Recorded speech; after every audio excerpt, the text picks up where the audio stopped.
Assalamualaikum warahmatullahi wabarakatuh.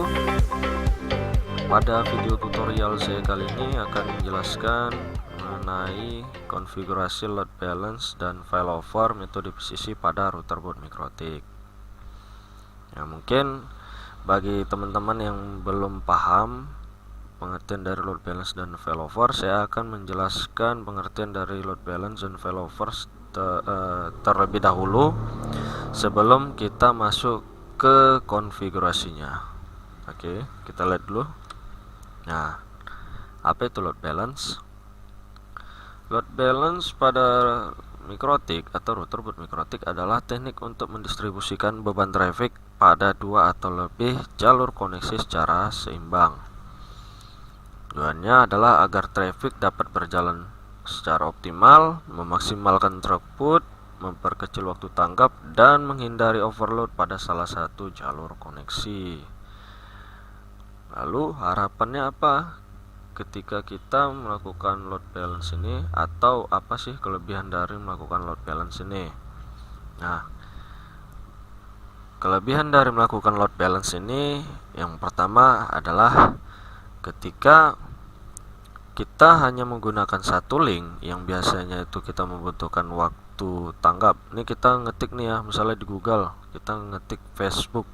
Nah, kita biasanya membutuhkan waktu tanggap misalnya selama 5 detik. Nah, lalu jika kita menggunakan load balance, artinya kita memiliki dua link jaringan internet yang sudah digabungkan ke dalam satu link pada jaringan lokal, maka waktu tanggap yang tadinya 5 detik itu bisa dipersingkat karena beban traffic request kita terhadap sebuah link Facebook itu dibagikan ke kedua jalur akses internet yang tersedia pada jaringan kita, sehingga waktu tanggapnya itu atau proses mendownload halaman atau link Facebook yang kita butuhkan itu menjadi lebih singkat atau lebih cepat. Nah, kemudian kalau kita menggunakan satu link saja, misalnya nih ya, kita mau download nih 100 MB. Lalu klien yang lain juga mau download nih 200 MB. Klien yang satu lagi mau download YouTube. Wah, ini jadinya kan overload ya. Sehingga itulah yang dikenal dengan yang namanya lelet. Jadi ya downloadnya nggak siap-siap, YouTube-nya juga buffering. Memang sih nampil, tapi kan buffering ya, jadi kan nggak nyaman gitu ya kita ngelihatnya ya. Biarpun kita menggunakan metode Q3 atau simple queue untuk membagi koneksi, tapi jika sebuah request atau beberapa request data dari klien yang terhadap pada jaringan yang kita miliki melebihi dari kapasitas jalur akses kita, maka akan terjadi overload sehingga waktu tanggapnya juga semakin lama, kemudian throughputnya juga semakin sedikit. Tambah lagi yang lebih parah lagi tuh, kita nggak akan dapat datanya, yang ada malah sering datanya itu waktu kita download tuh ada yang korup gitu dan sebagainya. Jadi dengan metode load balance ini, router akan membagi secara merata nih ke kedua link yang tersedia. Nah, misalnya 100, 200. Nah, link akan memeriksa apakah jalur satu atau link yang pertama sudah mengalami overload. Jika router mendeteksi link yang pertama sudah mengalami overload, maka otomatis akan dipindahkan ke link yang satunya yang masih dalam keadaan belum overload. Jadi itulah kita manfaatnya kalau kita itu menggunakan metode load balance. Oke, lanjut.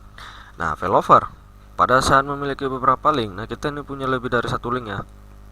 Seperti di video ini kita akan melakukan load balance dua link atau koneksi internetnya dibilangnya. Oke, maka redundansi link bisa tercapai karena router bisa menggunakan salah satu link saja saat link lain mengalami masalah. Penerapan redundansi atau link cadangan ini sering disebut dengan teknik failover. Nah, artinya begini, kita punya dua jaringan nih, dua jaringan internet dalam satu lingkup jaringan lokal. Nah, begini. Ketika kita hanya memiliki satu link dan link tersebut sedang mengalami gangguan, kita ambil contoh aja ya, kasus sederhananya itu koneksinya sedang sedang down atau sedang lagi jelek-jeleknya lah ya, maka apa yang akan terjadi? Maka kita tidak akan bisa melakukan aktivitas yang berhubungan dengan jaringan internet. Lalu gunanya dari failover ini apa gitu? Oke.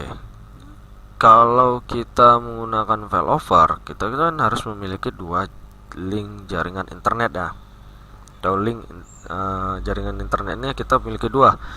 Nah, jika kita menerapkan failover ini, misalnya begini, jika ISP atau link 1 mengalami kerusakan atau mengalami, anggaplah ya, kabelnya terputus, yang sehingga menyebabkan kita tidak bisa sama sekali terhubung ke jaringan internet. Nah, maka sistem akan mengecek secara otomatis apakah link ini masih aktif atau tidak. Jika link ini belum tidak dalam keadaan aktif atau tidak dalam keadaan yang baik, maka sistem dari router boot MikroTik ini akan memindahkannya secara otomatis ke link yang masih aktif. Dalam artian di sini adalah link yang nomor 2 atau ISP yang B. Itu. Saya harap sampai di sini kalian atau teman-teman sekalian sudah paham dengan penjelasan saya. Nah, sebelum melakukan konfigurasi, saya akan sedikit menjelaskan dari topologi yang terdapat pada video saya ini. Di video saya ini terlihat jelas bahwa pada rancang bangun jaringan yang saya bangun di video ini, saya memiliki dua buah akses internet yang saya beri nama ISP-A dan ISP-B. Keduanya memiliki IP address dan gateway yang berbeda juga. ISP-A memiliki gateway dengan nilai 192.168.100.1/24 dan sedangkan ISP-B memiliki gateway dengan nilai 192.168.10.1/24. Untuk router boot MikroTiknya sendiri saya menggunakan RB951i2HND. Dan perlu diketahui, konfigurasi yang akan saya gunakan ini dapat diterapkan di semua jenis router boot MikroTik.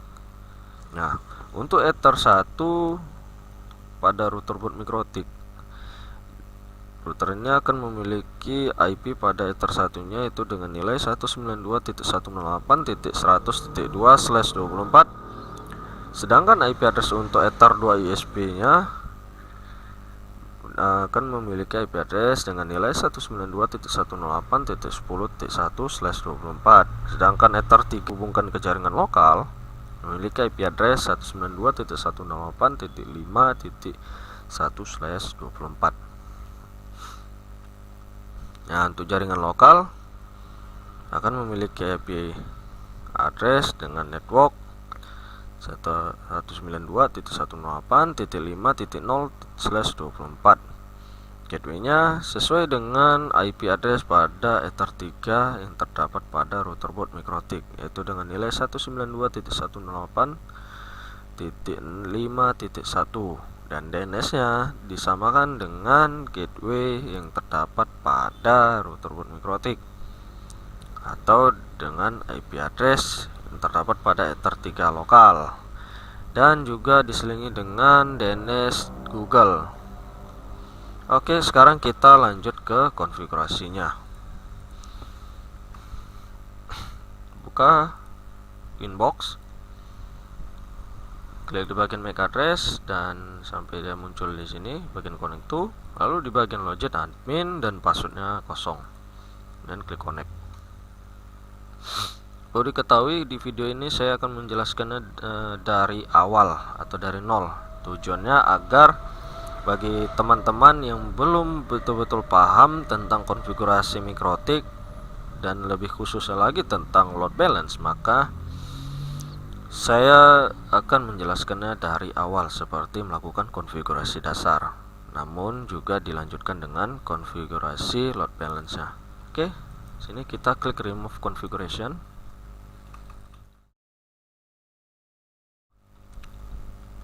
Oke, klik reconnect.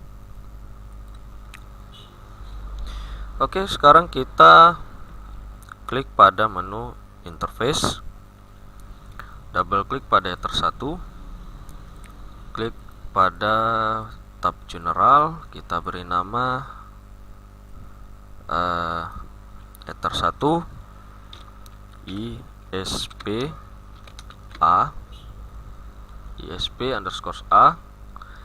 klik apply, klik OK. Dan Ether 2 double klik, kita beri nama Ether 2 ISP_B, klik OK. Kemudian Ether 3 juga jangan lupa diberi nama Ether 3 lokal. Sudah, klik OK, klik close.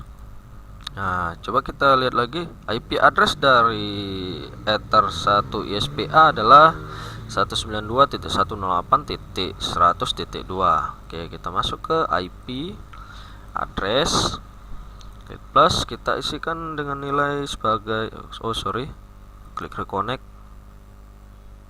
Oke, kita login kembali, kemudian klik plus, kita isikan IP address dengan nilai sebagai berikut: 92.168.2/24.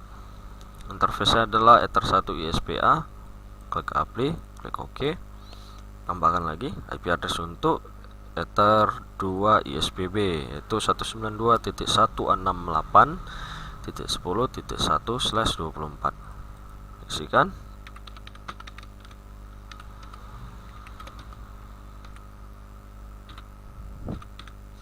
Kemudian interface diganti menjadi Ether 2 ISPB, klik OK. Kemudian tambahkan lagi untuk IP address Ether 3 lokal, yaitu dengan nilai /24 dan Ether 3 lokal. Copy, Oke, oh iya, sini ada kelebihan titik, maaf. Oke, sudah, close. Sekarang kita masuk ke menu IP routers. Kita akan mengisikan gateway untuk masing-masing link ke ISP_A dan ISPB. Klik plus, klik di bagian gateway, isikan dengan nilai 1. Ini untuk ke ISP_A. Nah, di sini akan muncul secara otomatis reachable Ether 1 ISP_A. Oke, klik OK. Tambahkan lagi, klik di bagian gateway, isikan dengan nilai 192.168.10.1. Klik, titik ketinggalan. Sini klik apply, klik OK. Nah, jika sedang dalam keadaan berwarna biru, biarkan saja, tidak ada masalah, biarkan saja. Kita close. Sekarang kita masuk ke menu IP DNS. Klik bagian ini, kita isikan DNS yang pertama itu adalah gateway dari ISP_A. Isikan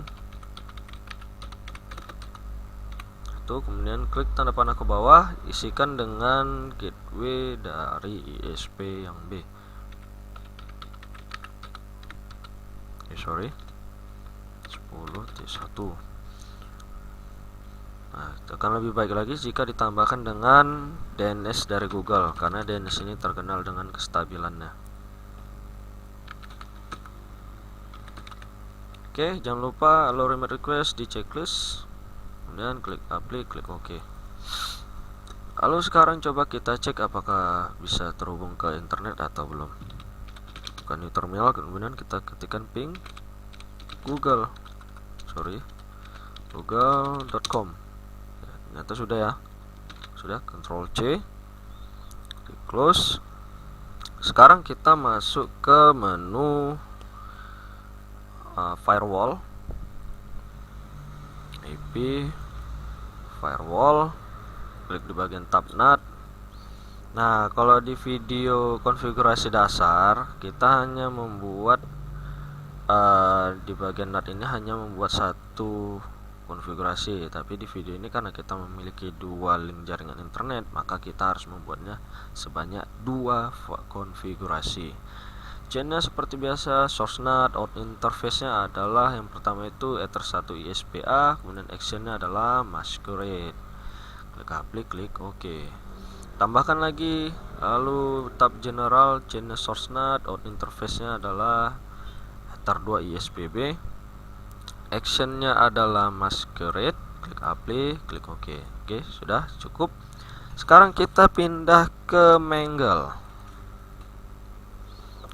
Tunggu dulu, saya sedikit menjelaskan kenapa saya membuatnya dua. Karena saya memiliki dua jalur akses internet. Jadi jika kita hanya memiliki satu jalur akses internet, maka kita cukup melakukan konfigurasi ini hanya dengan satu baris saja, satu baris yang ini. Nah, tapi karena kita memiliki dua akses atau dua jalur akses internet, maka kita harus membuatnya sebanyak dua baris konfigurasi.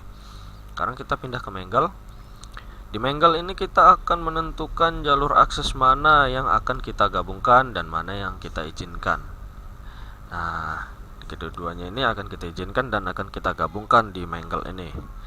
Caranya dengan klik plus, tab general, chainnya yang pertama adalah input, interface-nya adalah Ether1 ISPA.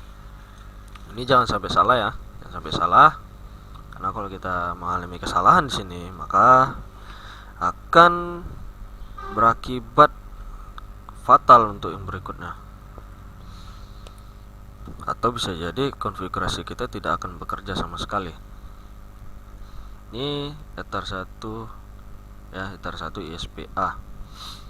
Kemudian actionnya adalah MAC connection, dan di sini kita isikan ISP1 ya, kita kasih nama ISP1 aja ya, underscore con, untuk tidak, agar kita tidak bingung ya, atau ya udahlah saya ganti aja lah menjadi ISPA con. Kemudian klik apply, klik OK. Kemudian tambahkan lagi konfigurasinya sama, cara yang sama, yaitu input, interface kita ganti menjadi ISPB, actionnya adalah MAC connection, kemudian yang ini kita ganti menjadi ISPB underscore ground. Lalu di sini ya, tadi kalau di sini kan udah ada A, sekarang yang B. Kemudian klik apply, klik OK. Sekarang kita klik plus, klik tab general, kemudian chainnya adalah output. Kalau tadi input, sekarang adalah output. Di bagian output ini kita pilih connection marknya itu yang tadi udah kita buat. Nah, kalau di sini pertama kita pilih ISPA con dulu. Kemudian actionnya adalah MAC routing. Kemudian di bagian new MAC routing kita isikan dengan nilai to ISPA. Passwordnya kita hilangkan, checklistnya, kemudian klik apply, klik OK. Kita buat satu lagi, caranya juga sama dengan yang bagian output yang pertama. Kita ganti jadi output. Connection marknya adalah ISPB con, dan actionnya adalah MAC routing. Kita ganti di sini dengan nilai to ISPB. Password kita hilangkan, checklist, kemudian klik apply, klik OK. Lalu selanjutnya kita buat konfigurasinya berupa dengan chain pre-routing dan DST address yang network dari masing-masing internet yang kita miliki. Dengan ini interface-nya Ether3 LAN. Actionnya adalah accept. Kita klik plus di tab general, kita biarkan pre-routing. DST address-nya adalah network address dari ISP yang pertama. 0/24. Kemudian in interface adalah Ether3.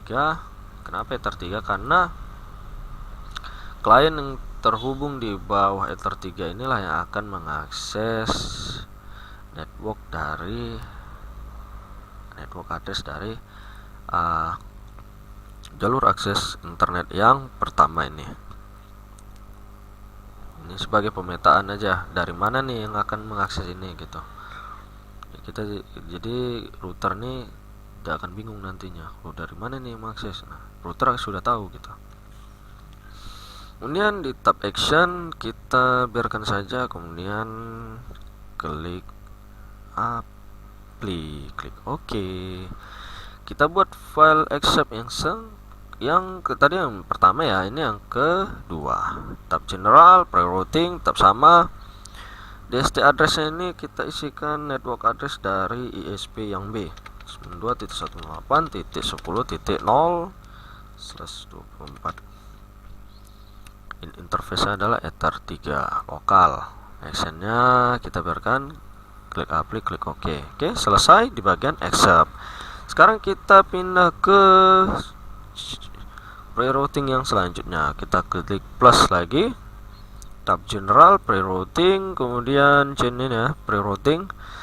Kemudian kita pindah ke interface-nya adalah Ether3 karena ini adalah klien yang ada pada jaringan kita. Lalu kita pindah ke tab advance, kita cari per connection classifier. Kenapa per connection classifier? Inilah tadi yang kenapa di awal saya mengatakan dengan metode PCC sesuai dengan judul slide yang saya buat. PCC itulah dia singkatan dari per connection classifier. Nah, jenisnya kita ganti menjadi port address and port. Nilainya kita ganti menjadi 2, 0. Lalu kita pindah ke extra, cari DST address type, kita ganti menjadi local. Invert kita checklist, lalu pindah ke action. Di action kita pilih MAC connection. MAC connection ini kita ganti menjadi yang terdapat pada sini ya, ISP account. Passwordnya biarkan saja, kita klik apply, klik OK. Kemudian tambahkan lagi sama dengan yang terakhir. Oke, kita klik plus, tab general, pre-routing. In interface adalah Ether3 lokal. Kemudian kita masuk ke tab advance, klik di bagian per connection classifier dan ganti nilai menjadi port address and port. Kita isikan dengan nilai 21. Lalu masuk ke extra. Di DST address type kita ganti menjadi lokal dan checklist di bagian invert. Klik apply. Kita pindah ke tab action dan di sini kita pilih MAC connection. Kita ganti menjadi ISPB con. Klik apply, klik OK. Nah, ini sudah terlihat ya hasilnya ya, sedikit terlihat. Di sini ISPA, yang ini ISPB. Oke, sekarang kita tinggal memetakan routingnya kemana nih jalur koneksinya akan diarahkan. Sekarang kita klik lagi, klik plus, klik tab general. Lalu di bagian in interface tetap sama, yaitu Ether3 lokal. Kemudian kita pilih connection mark ini ya, connection mark tadi yang sesuai yang ada tadi, ISPA. Kemudian kita pindah ke action, kita ganti menjadi MAC routing, kita ganti menjadi itu ISPA. Jika sudah, klik apply, klik OK. Sudah. Coba IP firewall. Oke, sudah. Kita tambahkan untuk yang terakhir. Caranya juga sama. Chainnya pre-routing. In interface-nya adalah Ether3 lokal. Connection mark-nya yaitu ISPB. Action-nya adalah MAC routing dan gantikan dengan nilai to ISPB. Klik apply, klik OK. Oke, sudah selesai di bagian sini. Kita lanjut ke file overnya. Tadi load balance-nya sekarang adalah file overnya. Kita masuk ke menu IP routers, balik lagi nih ke menu IP routers ya, klik plus, isikan dengan nilai gateway dari ISP yang pertama 100.1, dan check gateway-nya adalah ping, distance-nya adalah 1, kemudian MAC routing-nya ganti menjadi itu ISPA, dan klik apply, klik OK.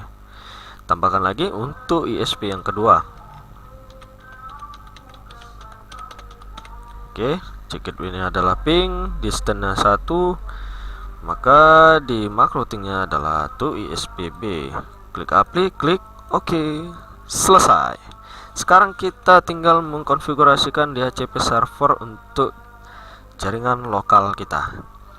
Masuk ke IP DHCP server, klik di bagian DHCP setup, kemudian klik di bagian DHCP server interface adalah Ether 3 lokal, kemudian klik next, ini klik next, ini klik next, ini klik next.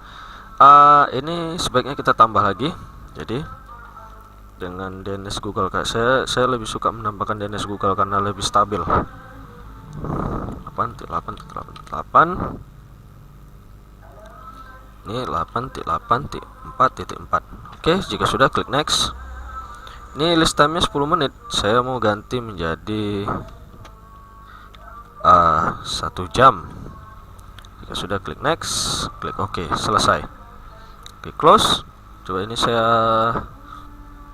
biarkan dulu. Coba saya keluarkan. Ini udah muncul ya, internet access.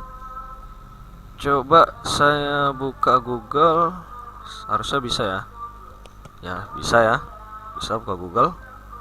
Asli ya, ini saya menggunakan dari jalur kabel.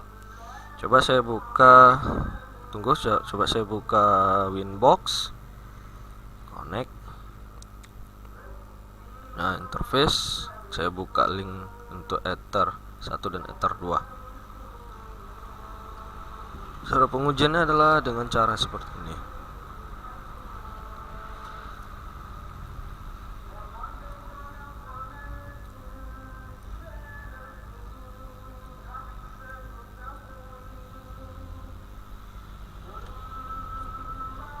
Oke, ini saya perkecil agar bisa terlihat.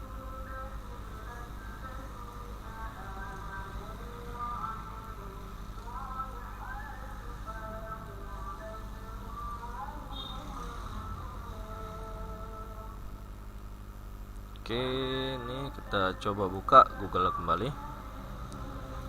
Ini coba kita ketikkan speed test, double klik.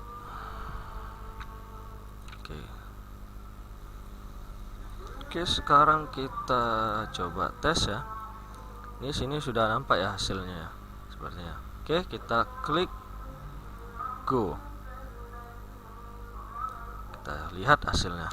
Perhatikan di bagian sini dan di sini. Untuk bagian download ya, sudah terlihat dah hasilnya. Ini dengan 16 Mbps dan di sini ada 7, jadi totalnya adalah 24 megabit per second.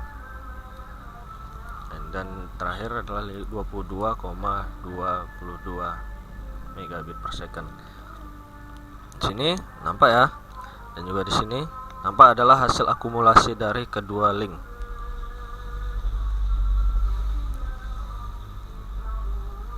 Oke, coba kita cek lagi. Tes lagi.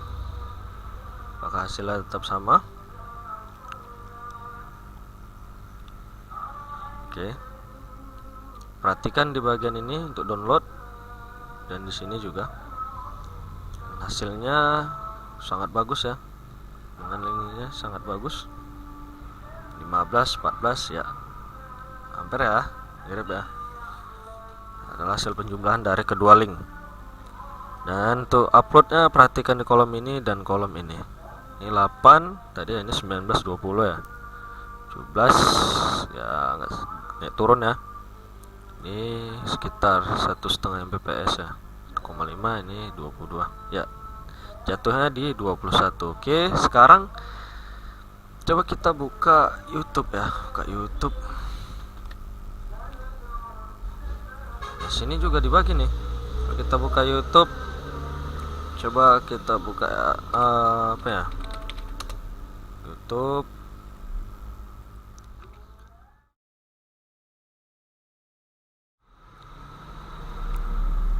Buka YouTube, nampak nih, sudah dibagi nih koneksinya. Coba kita buka apa ya, ini buka salah satu video yang ada di YouTube. Sorry, agak hang laptopnya. Oke, kita lihat. Oke, apa ya, hasil bagian dari linknya, hasil kerja dari linknya. Bagi, dan di sini tidak ada terjadi buffering, artinya koneksinya dalam keadaan sangat baik. Lalu kita sekarang akan menguji dari failovernya. Failovernya bisa bekerja atau tidak. Nah, coba kita matikan salah satu linknya. Setelah kita matikan nih link yang A, di SPA kita matikan linknya.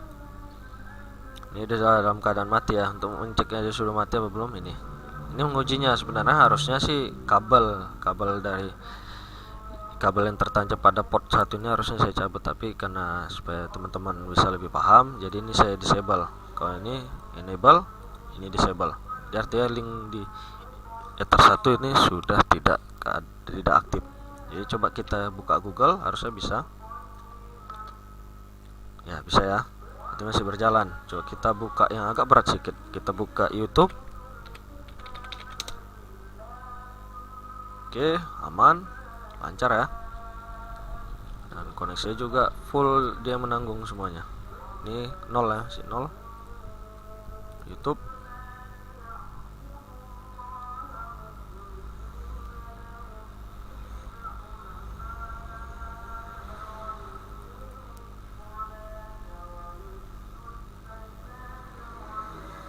Oke, kita buka YouTube. Oke, berjalan lancar. Jadi bebankan kepada dia semua. Oke, terus coba yang ini kita aktifkan dan yang ini kita nonaktifkan, seperti ini. Oke, coba kita buka YouTube atau buka Google dulu. SPA ini ya sudah mulai berjalan, yang jangan ISP-nya, B-nya sedang dalam keadaan offline.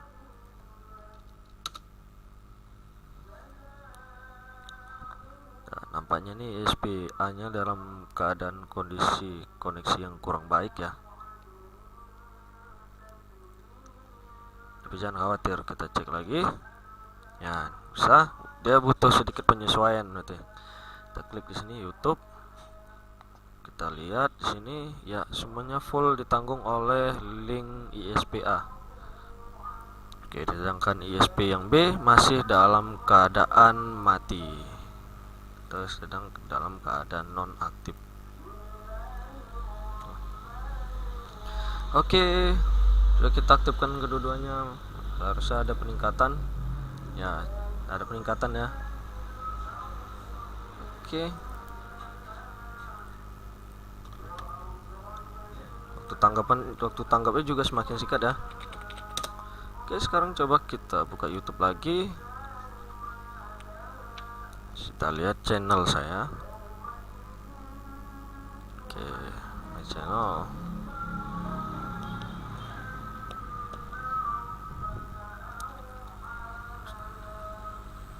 Oke, ini channel saya. Oke, sepertinya sampai di sini saja tutorial konfigurasi load balance router boot MikroTik metode PCC dan juga konfigurasi failover dari router boot MikroTik.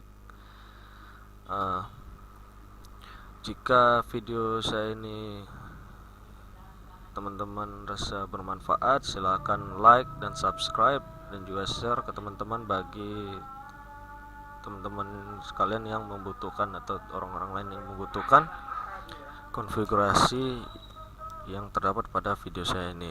Nah, like dan subscribe dari teman-teman sekalian sangat saya harapkan untuk membangun channel saya ini untuk menyajikan konten-konten yang menarik dan berkualitas untuk teman-teman sekalian. Oke, saya akhiri. Terima kasih atas perhatiannya. Saya ucapkan terima kasih. Assalamualaikum warahmatullahi wabarakatuh.